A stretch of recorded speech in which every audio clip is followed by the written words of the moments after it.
La escóbula de la brújula. Dirige Jesús Callejo. Presenta David Sentinella.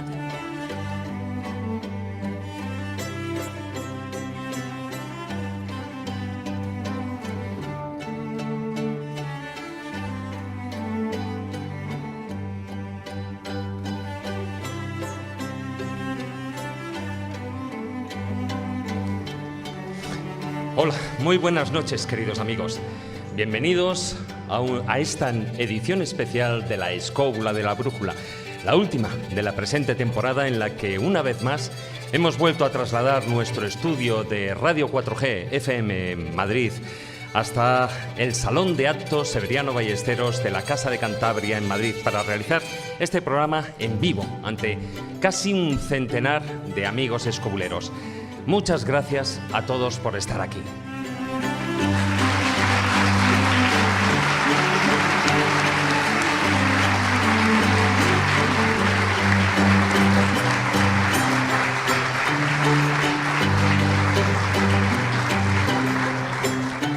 ¿Habéis estado alguna vez en un museo raro, de esos que te sorprenden nada más entrar? A lo largo del programa os vamos a proponer visitar algunos de los más insólitos, asombrosos o increíbles que os podáis imaginar.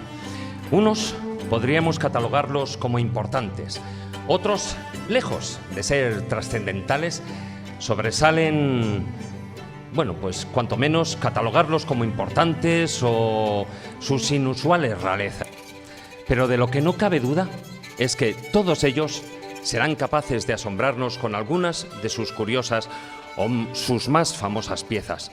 Será una edición en la que disfrutaremos del lujo de tener de nuevo a todos nuestros colaboradores: Manuel Berrocal, Guillermo Díaz, Israel Espino, Carmen Fernández, Fernando López del Oso, Fermín Mayorga, aunque hoy, desgraciadamente vamos a ver si llega a tiempo, Miguel Salas y Marta San Mamet, y en la que además contaremos con la ayuda a los mandos de la parte técnica de Alberto Espinosa, el gran jefe Espi.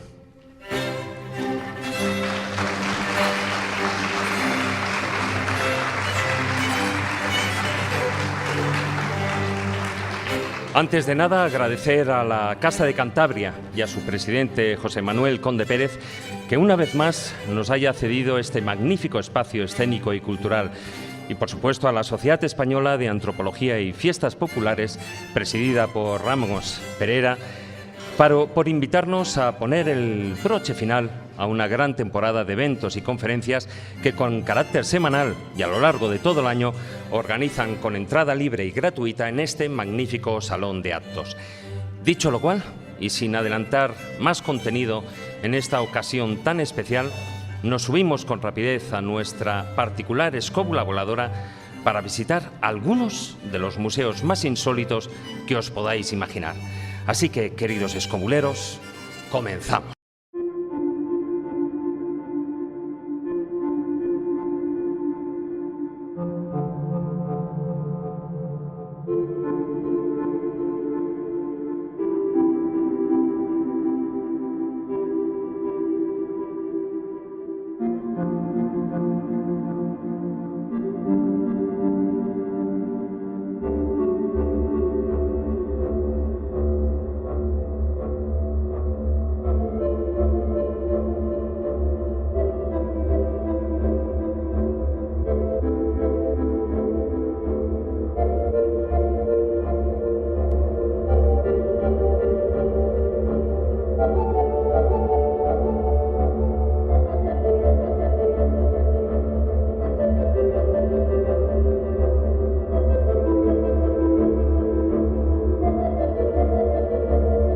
Bueno, el tema de hoy, los museos insólitos, da para hablar muchos temas, pero seguro que se nos quedarán muchos en el tintero, porque con total seguridad, aún así será una buena muestra, una buena representación de todas las rarezas que poseen muchos de los museos que vamos a hablar.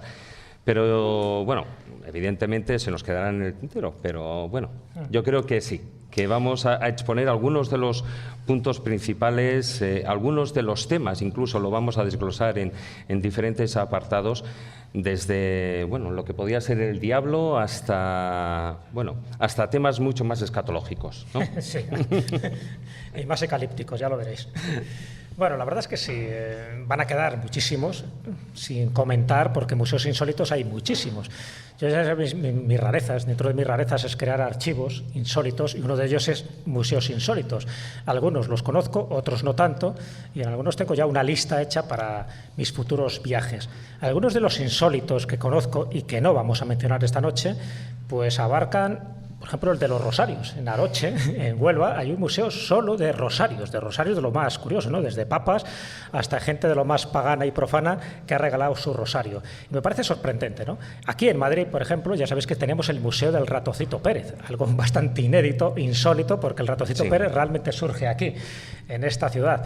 Yo he visitado, cuando estuve el año pasado en Roma, el Museo de las Ánimas del Purgatorio, que eso sí que es heavy, sí que es morboso y sí que es escatológico, porque ahí aparecen hasta las manos chamuscadas de las distintas ánimas del purgatorio que han regresado aquí, al más acá, para que les ofrezcan misas y puedan ir hacia el más allá con más rapidez. Entonces, bueno, ver aquello chamuscado llama mucho la atención. Bueno, ¿qué quiere decir? Que estamos hablando de muchísimos museos extraños, raros, Todos los que estéis aquí estoy seguro que también conocéis alguno que otro.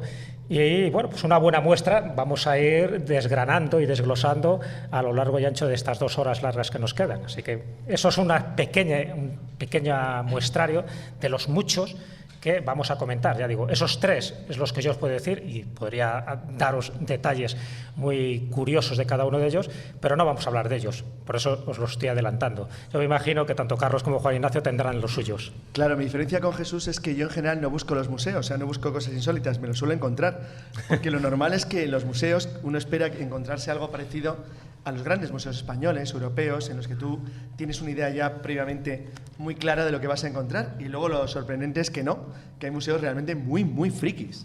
Entonces, yo, claro, podría haber elegido pues una docena para el programa de hoy, y al final, bueno, ya veréis con cuál me he quedado, pero de los que no estarán dentro de mi lista, pues por ejemplo el Museo de la Piratería de Mel Fisher en Key West, que es una pasada de museo, de un cazatesoros que hizo tanto dinero que dedicó un museo entero al mundo de la piratería. Es un museo divertidísimo y además se ha convertido en un archivo mundial de la navegación oceánica. O Visto con Jesús, un museo madrileño absolutamente insólito. Lo vimos un día, me acuerdo, con Pablo Yarrubia, nos dedicamos precisamente, que es el Museo de Antropología, que está a 4 pasos de aquí y es fascinante. Con un gigante extremeño. Exacto, ¿no? Y con muchas cosas. Tiene, por ejemplo, unas pocas cabezas reducidas jíbaras de hombre blanco. Bueno, un sitio muy curioso. O, por ejemplo, el Museo de Miniaturas en Andorra de Max, de cosas hechas a tamaño escala microscópica, que todo lo que se ve tienes que mirarlo con un microscopio. La Biblia escrita en un grano de arroz. Chorradas estilo de taraos. Bueno, pues hay mucho museo friki por el mundo, y la verdad es que luego hay algunos que no te esperas, que son justo todo lo contrario. Son museos sorprendentes por el volumen, el tamaño, la dimensión o incluso lo que te encuentras. Y luego museos, por ejemplo, sorprendentes. Hay un museo que me tiene fascinado, que es el Museo de Cabo Cañaveral de la NASA, que es un museo increíble. O el Museo de la Fuerza Aérea Americana en Pensacola, otro museo increíble. O en España hay museos especialmente bonitos o atractivos para mí, entre los que estaré mi favorito, que es el museo más bonito que yo conozco desde el punto de vista estético, que es el Museo Naval de Madrid, que es precioso. O el Prado. El Prado está lleno de cosas que yo jamás tendría en mi casa, pero sin embargo me encanta verlas. Hombre, ya te gustaría tenerlas. No, tiene un castillo. O sea, yo no tendría en mi casa almeninas, pero merece la pena verlas. Bueno, yo un bosco a lo mejor sí tendría. Yo tampoco. Bueno, algunos tienen esos cuadros en el baño, no te creas tú. Tampoco creas que mucho. Sí, eso suele ser Mirós. Tampoco creas que mucho. No, pero quiero decir que hay un montón de museos extraños y raros, todo el mundo está lleno de ellos. El museo obedece a muchos conceptos y criterios que también hablaremos hoy. Y uno de ellos es sorprender. Es decir, hay museos sorprendentes. El que he traído yo, que esperaba, curiosamente, que no me gustara, me gustó muchísimo. O sea, lo cual quiere decir... Pero es que tú eres muy friki, Carlos. No, pero me gustó no por ser friki. Yo daba por hecho que iba a ser friki, y lo era, claro. Pero que luego tenía una serie de cosas... bueno, luego hablaremos de ello, que me llamaron mucho la atención. Y realmente es verdad, hay museos que tú no te esperas gran cosa de ellos. Lo sé que te esperas mucho. A mí me decepcionó el Louvre, por ejemplo. Lo sé que te esperas mucho y lo merecen, el británico. Los hay que son realmente espectaculares, te das cuenta de lo que tienes cuando has visto los del resto del mundo, como el Prado. Y luego los hay que son colecciones o que tienen cosas muy curiosas o muy llamativas que realmente son pues muy interesantes, incluso desde el punto de vista antropológico o local. Por ejemplo, me acuerdo un museo que me sorprendió, el Museo de Húsares de Tarbes en Francia, en la Academia de Caballería. Eso solo le sorprende a Carlos Canales, claro. No, ese sorprende a cualquiera que entre ahí. Es espectacular. Es decir, son museos de esos raros, extraños, que tú no crees lo que vas a tener dentro. Un museo, es decir, algunos museos, por ejemplo, mexicanos, que he visto, pequeñitos, que están dirigidos a una cultura concreta, y dices, bueno, ¿qué tendrán aquí? No habrá nada. Joder, dices, ostras. Es decir, realmente hay muchos museos, y en Europa donde más, que realmente, o la Casa Museo, casas museos que, por ejemplo, el Lázaro Galdiano, que es una colección particular y es uno de mis museos favoritos de Madrid, o el Cerralbo, un museo precioso, o el Museo del Romanticismo. Y no es lo que te iba a decir, el Museo del Romanticismo, que incluso está la pistola con la que se suicida Larra. Sí, pero que es un museo muy bonito, que es una maqueta de Madrid, por ejemplo, muy bonita, 1830, lleno de cuadros. A ver, para mí los museos, y también lo tocaremos en el Filandón, tienen que ser evocadores, tienen que significar algo. Yo odio los museos modernos, no me gustan. O sea, el Museo del Ejército de Toledo me parece no hay nadie, una basura. Bueno, tampoco exageres. No me gusta, es como entrar en una habitación fría donde está lleno... la parte de la camisa ensangrentada de Pizarro cuando fue asesinado. Pero no me digas que eso no merece la pena. Cuando estaba el ojo de no sé cuánto, el árbol que meó Cortés, tal. No sé, estaban los calzoncillos del Capitán Cortés. Era distinto. Ahora estos museos modernos que intentan ser una especie de cosa muy culta, donde no dicen nunca nada de lo que está ocurriendo alrededor. Volvemos a lo que hablamos el día de lo del Prado, es decir, del simbolicismo cristiano, que tú ves a una señora explicándole a unos niños la técnica de la pintura de un cuadro a un nivel de detalle químico casi increíble, y luego no sabe que lo que está pintado allí es Saturno comiéndose a sus hijos. O sea, eso da igual. Que es lo único importante realmente del cuadro. Pero bueno, realmente este tipo de museos modernos no me convencen. Por eso he elegido el Museo Naval no para lo de hoy, sino como mi museo favorito, porque es un museo antiguo.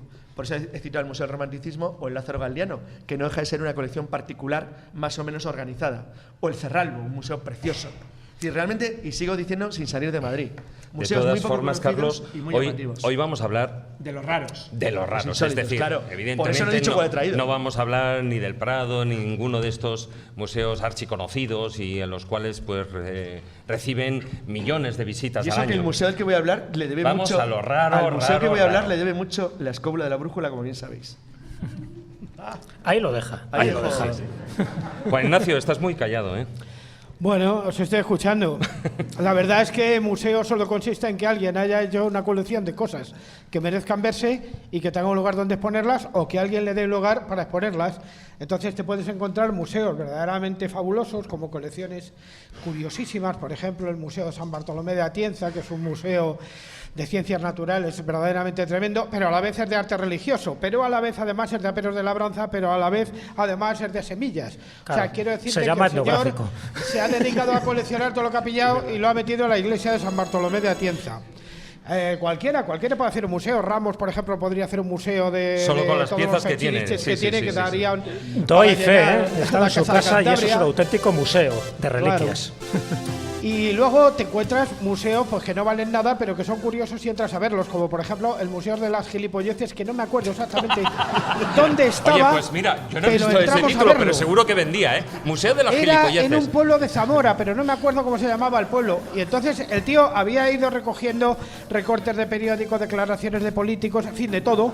Y tenía un título así a la entrada luminoso que ponía Museo de las Gilipolleces. Y Bueno, estaba por curioso. cierto, Además, un no pueblo al cobraban- cual ya no puedes volver después de lo dicho.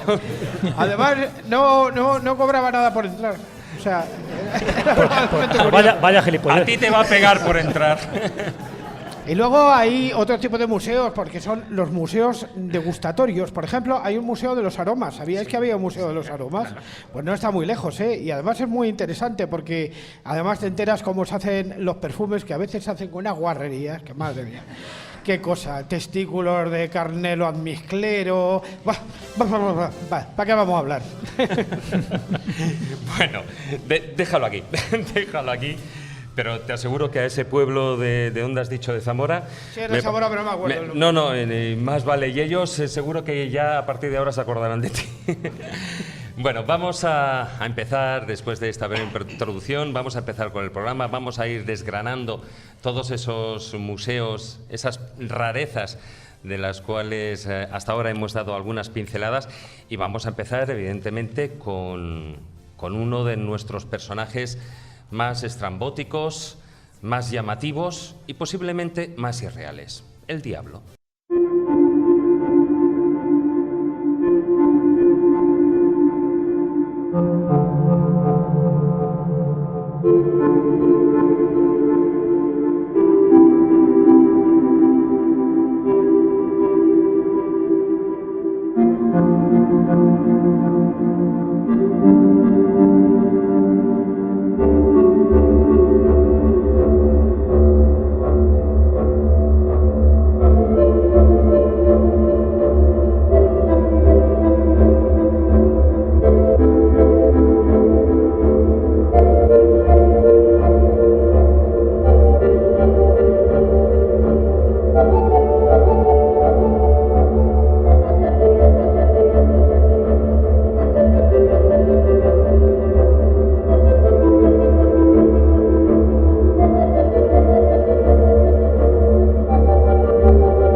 aquí a la vuelta de la esquina, aunque en Madrid precisamente pues hay una de las estatuas esas al ángel caído dedicadas a... Pero nos vamos ni más ni menos que hasta Lituania. Sí, al Museo del Diablo. Este sí que es un museo raro, porque no hay ningún museo que yo sepa dedicado exclusivamente al diablo. Diablo, demonio, Lucifer, Satanás, Belcebú, en fin, todos esos nombres que le queramos dar, a pesar de que cada nombre es distinto. O sea, si empezáramos a analizar cada palabra, no tiene nada que ver uno con otro. Pero bueno, no vamos a entrar en disquisiciones semánticas ni etimológicas para saber la diferencia entre un diablo, un demonio, Lucifer o Satanás. Lo que sí es curioso es que desde este principio de siglo, aunque ya anteriormente ya se había esbozado parte de esa colección tan extraña, además debida a un pintor lituano, estamos hablando de Kaunas, en el sur de Lituania, que le dio por hacer una exposición, todavía no era museo, una exposición, una colección de obras artísticas relacionadas con el diablo. Estamos hablando de cuadros, estamos hablando de máscaras, de estatuas, y entonces, bueno, lo que empezó siendo unas 300 obras artísticas relacionadas con el diablo, que no es poco, hoy por hoy se ha convertido en 3.000. Y esas 3.000, sí, porque empezó a darse cuenta de que en principio lo que era el folclore local, y la verdad que Lituania tiene muchísima mitología, muchísima superstición alrededor de este maligno, sí que se dio cuenta de que había muchas donaciones, muchas personas que querían aportar su granito de arena. Es un poco lo que os decía del Museo del Rosario en Aroche, donde empezó con unos cuantos rosarios y todo el mundo que iba allí decía, yo tengo el rosario de mi abuela y te lo dejo aquí. Pues algo parecido ocurrió en Kaunas, en Lituania. La gente iba dejando sus pequeñas obras, y cuando digo sus pequeñas obras me refiero tanto, ya digo, a esculturas, a máscaras, a tallas, a pinturas, a bastones, incluso siempre con la efigie del demonio. Hay una cosa muy rara en Lituania que es importante en el caso de este museo. Lituania es la última nación del mundo europeo moderno pagana. Los reyes de Lituania, los Jagellons, se convierten al cristianismo en 1386, a finales del siglo XIV. O sea, hace nada, es decir, apenas 100 años antes del descubrimiento de América. El paganismo lituano es muy curioso porque era un paganismo báltico muy raro, no era parecido al eslavo ni tampoco al germano. Se sostuvieron durante años a través de cultos en árboles, a dragones verdes, y una extraña historia que se vinculaba mucho por parte de sus enemigos polacos, cristianos y rusos al demonio. Entonces, para los lituanos, la obsesión con el diablo y con el demonio fue muy notable, porque ellos estaban convencidos, o les convencieron, de que cuando ellos crean la Rese Pospolita, es decir, la comunidad polaco-lituana con sus vecinos, que su religión antigua era el mal. Pero ellos nunca lo interpretaron como tal. Lituania es un país católico en un mundo rodeado de países ortodoxos o protestantes, luteranos, como sus vecinos estonianos, estones o letones, o católico como ellos, como los polacos, pero un mundo que quedó un poco aislado, y para ellos la obsesión con el diablo, que era su antigua creencia y su antiguo espíritu de verdad, lo mantuvieron muy arraigado. Por eso no me extraña nada que el Museo del Diablo mencionen. De todas formas, Jesús, lo mezclan también, o sea, esa mitología también, digamos, la actualizan y la mezclan hasta con la política. Sí, la mezclan con la política. A ver, Lituania sufrió muchísimo durante la Segunda Guerra Mundial. De hecho, Kaunas fue capital de Lituania durante un tiempo determinado, desde 1919 hasta 1940 aproximadamente, hasta que ya luego volvió a ser Vilna, que es la capital actual.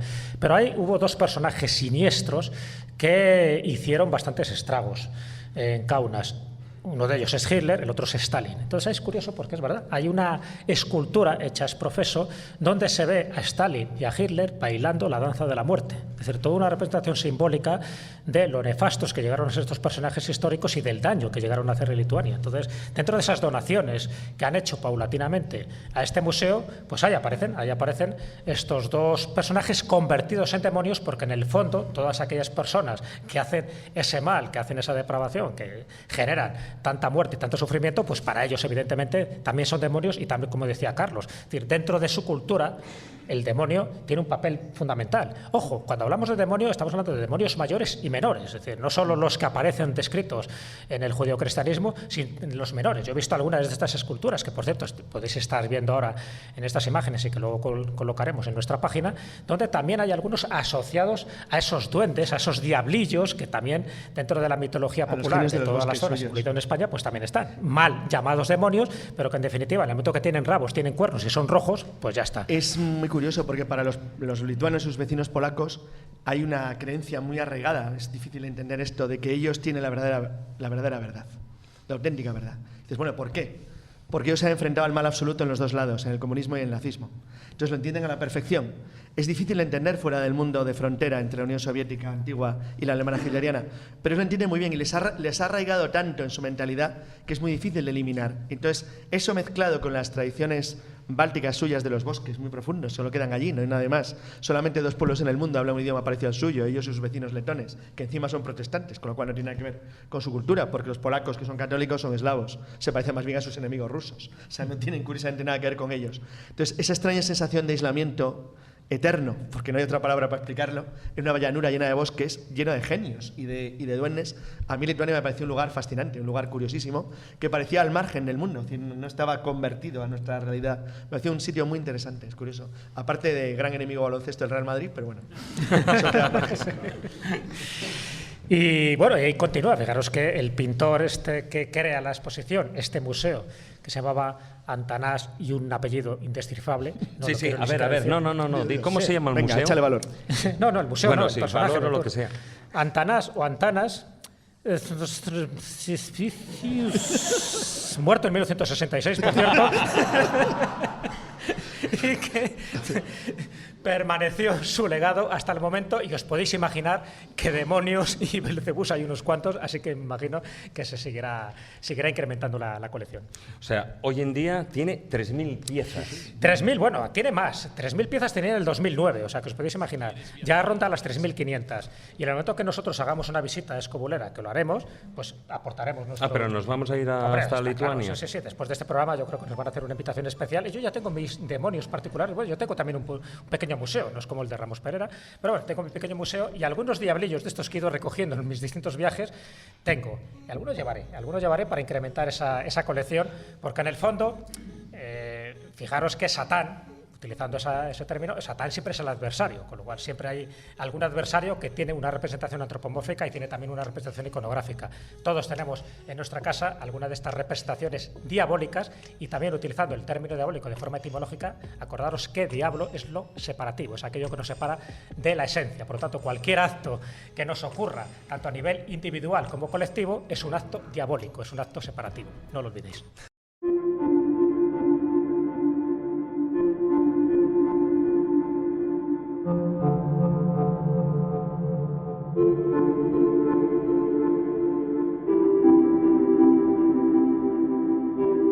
Si el diablo se ha estado, cuanto menos, pues representado en una época, especialmente ha sido pues durante la Edad Media, con el tema de la Inquisición, época en la que pues se empleaban muchos elementos de tortura con tal de que pues la gente confesara que realmente adoraba al diablo.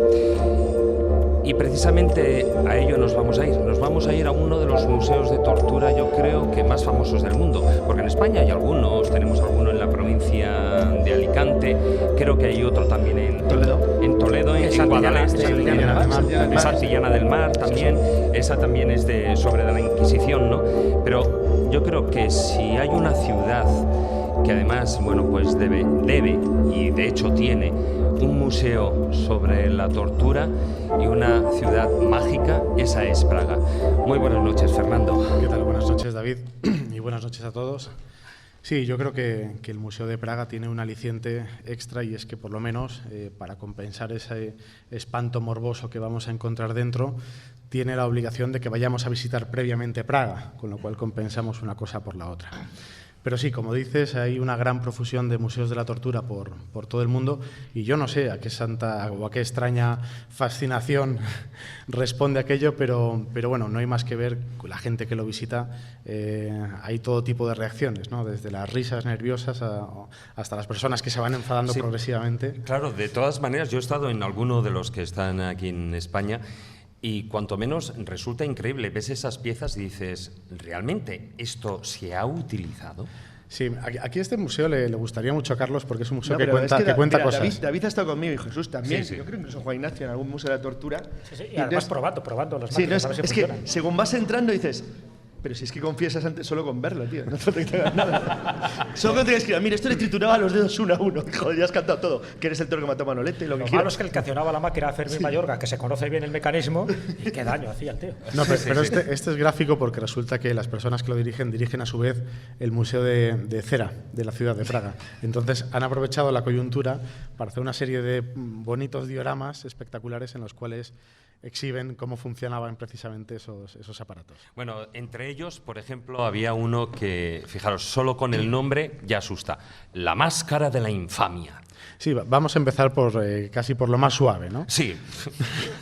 Para que no te reconozcan, está claro. No, la máscara de la infamia se utilizaba desde el siglo XVI al XIX y era una máscara de hierro que ya debía ser bastante incómoda, pero que se le colocaban una serie de atributos para ridiculizar socialmente a la persona que lo portaba, ¿no? Había, por ejemplo, una especie de trompa en la parte de la boca, con lo cual esa persona solo podría beber, no podría comer. Otros con unas orejas de burro gigantescas e incomodísimas, y este se utilizaba sobre todo para castigar a las personas que llevaban la contraria a la autoridad competente. Fíjate, luego hay otros cuyo nombre, cuanto menos, es engañoso. El violín de la madrina. Sí, la verdad es que algo sencillo, tierno. Sí, solo y va a ser susto, que no, ¿no? La verdad es que los nombres que utilizan a mí me parece de lo más sugerente. Este era un cepo portátil que tenía la abertura del cuello y otras dos aberturas para las manos que quedaban sujetas justo delante del cuello y parecía que una persona estaba tocando el violín.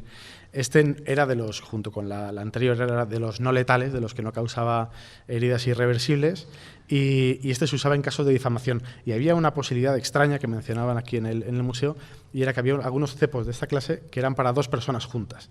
Yo no sé si era para los que se difamaban mutuamente y entonces se castigaban a estar durante unos cuantos días sujetos de tal manera mirándose las caras, ¿no? Se llamaba el Tumas.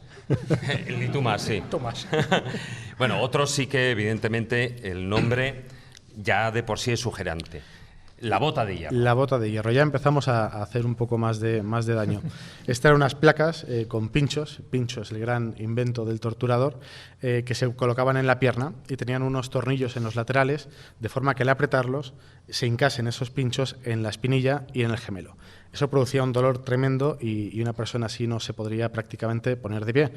Pero los torturadores no solo les hacían ponerse de pie, sino que les obligaban a caminar, porque esa era su forma de administrar justicia a través del dolor. ¿Y estamos en la Edad Media? No, en principio estamos en el siglo XVIII y XIX. Si es que prácticamente todos estos instrumentos de tortura de los que está hablando Fernando no son de la Edad Media, igual que la caza de brujas, igual que la feroz Inquisición no fue de la Edad Media, ya es de la Edad Moderna. Estamos hablando ya de a partir del siglo XVI en adelante. Yo creo que eso es importante. Por cierto, esta bota, para que veáis un poco también cómo injustamente se bautizan las cosas, la llaman la bota española. Entonces hay veces que el hecho de que la Inquisición la tuviéramos tanto tiempo en España, automáticamente determinados instrumentos de tortura como la bota española o la cosquilla española, es decir, eran unos garfios que te rascaban totalmente la espalda y te la dejaban en carne viva, lo llaman siempre algo español, igual que la fiebre o la gripe española. Que jamás se usó en España, en cambio. Y nunca se usó en España, además. No, la doncella de hierro nunca se usó, ¿no? Hubo 3 torturas en España, básicamente, alemana, que luego lo comentará Fernando, y de las que está diciendo, ninguna de ellas fue la más conocida en España. Aquí en España se utilizaron 3, que luego sí eso las comentamos. O sea que la mala fama la tenemos, pero tampoco éramos tan sanguinarios. Hombre, hacía daño el potro, ¿eh? Tampoco quiere decir sí, que Jesús no tuviera razón. Pero... Bueno, el potro. No, de hecho bueno, pues aquí en la escóbula de la brújula siempre lo hemos comentado cuando hemos hablado de la Inquisición, de que la Inquisición española tiene muy mala fama, pero realmente la que fue dura, la que fue fuerte fue la alemana. Y de hecho, bueno, pues por ejemplo, y hablando también de tecnología, pues hay otro de esos aparatos que se le llaman la Virgen de Nuremberg. Exactamente, eso es la que se refería Carlos como la Dama de Hierro y que la llaman la Virgen de Nuremberg. Yo no sé si porque el perfil corresponde a una fornida moza bávara, pero es una especie de sarcófago que es una muestra de ingeniería alemana a su alcance, al alcance de los torturadores de la época, que la crearon, dicen la leyenda, en las bóvedas secretas del Palacio de Justicia de la ciudad de Nuremberg. Y ya hay una crónica de 1515 en la que cuenta que una persona sobrevivió, un pobre hombre, 3 días dentro de este sarcófago. Por fuera, como digo, parece un cuerpo casi un poco de mujer, por decir algo, pero por dentro está la gracia. Está lleno de pinchos, de una serie de clavos puestos de diferentes longitudes. Ahí está el detalle de sibaritismo. De forma que cuando se cerraba, se metía una persona dentro y se cerraban las tapas, todos esos pinchos se clavaban en el cuerpo del reo, pero estaba calculado de tal manera que se clavaban en el cuerpo, pero no horadaban o no destruían ninguno de los órganos internos. De manera que sin que el torturador tuviera que hacer nada, de una forma automática, ya se podía tener a la persona sufriendo sin arriesgarse a causarle la muerte inmediata. Sí, hombre, con el que posiblemente sí que se causara la muerte por aquello de sentarse a horcajadas es la cabra de la bruja. Sí, el nombre es... La verdad, no sé si tenemos la imagen por ahí, yo creo que sí. Sí, o la silla de Judas, creo que también se llamaba. Vamos. Bueno, no, esta no es. Esta no es. Esta es otra. Sí. Sí, no, la cabra de la bruja lo único que tiene de divertido es el nombre, porque básicamente es una especie de bloque de madera afilado en forma de pirámide, al cual eran sometidos sobre todo los sospechosos de brujería y los herejes. Entonces lo que le hacían era obligarle a sentarse a horcajadas encima de tan simpático aparato, y por si aquello no era suficiente, de vez en cuando le podían colgar pesos de los pies. Hombre, lo que me hace gracia es que decían a las 3 horas acababa, pues cuanto menos confesando. Sí, yo no sé si a las 3 horas o a los 5 minutos. Sí, hay el caso de una registrado de una mujer que se llamaba Magdalena Lasari en 1673 en la ciudad de Bormio, que aguantó 4 meses de tortura acusada de brujería sin confesar nada. Y ya un poco desesperado... A ver si no iba a otra cosa. No había ido a cazar, ¿no? Esto es como el chiste del oso, ¿eh? No, entonces ya un poco aburridos los del consejo de la ciudad, dijeron, vamos a sentarla en la silla de la bruja, y a las 3 horas confesó. Y como premio a la hoguera. Por confesar. Hombre, uno de los más famosos evidentemente es el potro. El potro. Esa sí se utilizó aquí en España. Y gran Es uno de los que se utilizó, evidentemente. Sí, el potro es uno de los más extendidos por toda Europa y es una máquina de estiramiento. Se fija en los tobillos y se fija en las muñecas del condenado y simplemente se aplica tracción y se le estira todo lo que uno quiera. A partir de 30 centímetros de estiramiento consideraban que era letal, pero hasta ahí se podía alargar el suplicio durante varios días. Y esa imagen que tenemos del torniquete con el torturador tirando del trinquete aquel, eso es un refinamiento posterior. Al principio se usaban otro tipo de métodos más borricos y que requerían Bueno, la rueda igual, ¿no? Porque la rueda también rompía muchos hueos. Sí, la rueda, si te anclaban los pies y luego te ponían la rueda y empezaban a tirarlo, era una versión de una variante del potro. Así que hasta 30 centímetros, ¿no? Hasta 30 centímetros podía uno crecer de altura, pero a base de bastante sufrimiento. Esa Juan Ignacio, cuando se convertía en gasol, estaba ya fatal. Y luego, bueno, pues hay uno... Teníamos el de la rueda. Sí, hay uno de la rueda que no es este que comentabas tú, sino que este es de lo más básico que hay. Es una rueda parecida a la de un carro, entonces se ponía el reo encima, se le ataba con unas sogas y todo se procedía con gusto y alegría a romperle cuanto más huesos y ligamentos mejor, ¿no? Entonces, bueno, tenía varios niveles de refinamiento. Si la persona había estado acusada de brujería, lo que hacía es que se le metía, además, por los radios de esa rueda, y si se le condenaba directamente a muerte, esa rueda se ponía en la parte de arriba de un poste, como si fuera una especie de siniestra sombrilla, y la persona pues moría ahí arriba de asco y de pena, ¿no? Básicamente. Uy, qué alegría. Y se podía, con un derroche de medios, se podía combinar también con la hoguera. Hay un caso de una persona que fue condenada a la rueda y a la hoguera por el pintoresco motivo de aliarse con el demonio para provocar tormentas. Bueno, eso está bien, hombre. Y si no, si no decía nada, Fernando, pues... ¿es verdad que además les ponían la música de Indegueto del Príncipe Gitano o eso? Eso ya era excesivo, era para los delitos mayores. Eso cuanto menos era más actual, ¿eh? Pero bueno, si eso no funcionaba, siempre quedaba un método que ha funcionado hasta el día de hoy, ¿no? Sí, que eres la sierra de mano. La sierra de mano. El serrucho de toda la vida. Solo presentaré la escena. Un anochecer romántico, una sierra de mano, 2 fornidos torturadores y un reo colgado boca abajo sujeto de los pies. Que encima se ¿Hace queja falta de decir más? Sí, pues no.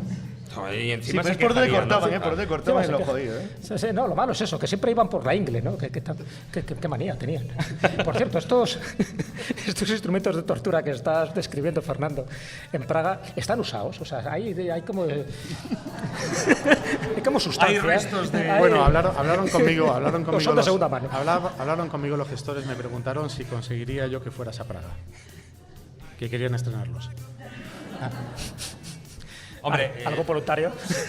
no sé, él por aquello del golem sí, pero no sé si le dejaríamos, ¿eh?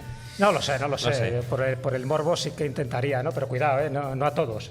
Solo los que crujan huesos. Los demás... Por aquello de un buen masaje, ¿no? Bueno, muchas gracias, Fernando. Ha sido un placer, compañero.